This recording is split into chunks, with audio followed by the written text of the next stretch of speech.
Hi, welcome to another episode of Hot Takes. And there's a lovely little fight going on in the legal world between 4chan and Ofcom.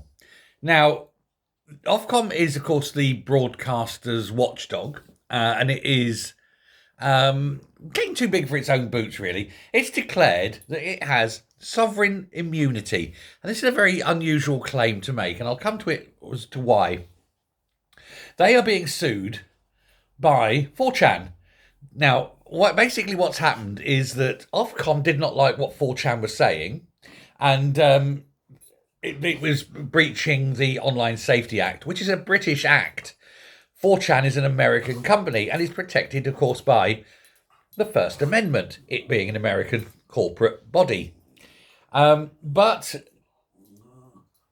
4chan is now suing the regulator for violating the First Amendment protections. Now, 4chan have been fined $20,000 by Ofcom. 4chan are saying, you're British, we're American, we're not paying your stupid fine. You have no regulation over us. But what we are going to do is sue you for the breach of our First Amendment rights. And so you got these two trying to outsue each other. £20,000 for Ofcom and whoever knows how much for the breach of the First Amendment rights. Now, this is where it gets interesting. Because in response to 4chan's claims over its breach of First Amendment rights, Ofcom filed a federal notice in a court in DC saying that Ofcom is a UK, and this is where it gets interesting, a UK public regulatory authority and has substantial grounds for seeking dismissal of the lawsuit, this is for 4chan's lawsuit, based on, quote, sovereign immunity. What they're saying is because they're part of the British government, they're therefore immune from being sued by a foreign company. 4chan's lawyers argue that since Ofcom operates as a commercial enterprise, it is not a beneficiary of sovereign immunity.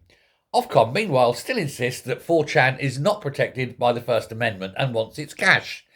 Now, whatever Ofcom think, 4chan, as an American corporate body, an American incorporated company, is protected by the First Amendment, regardless of what Ofcom would like to think. However, are 4chan right in suing, and is Ofcom wrong in proclaiming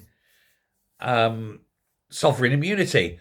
Well, Ofcom is a quango, right? And the important thing about that is quasi-autonomous, non-governmental organisation.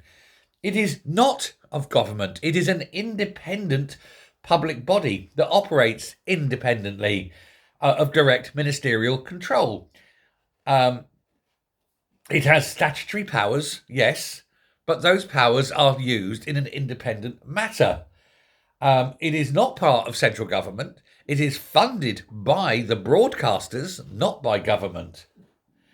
And therefore, it cannot claim to be under sovereign immunity. It regulates, but it's funded primarily from fees from the companies over which it has the regulatory powers.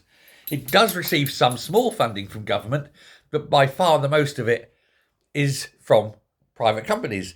Therefore, it cannot in any way, shape or form be said to be part of government. And indeed, it isn't part of government by the fact that it's a quango, non-governmental.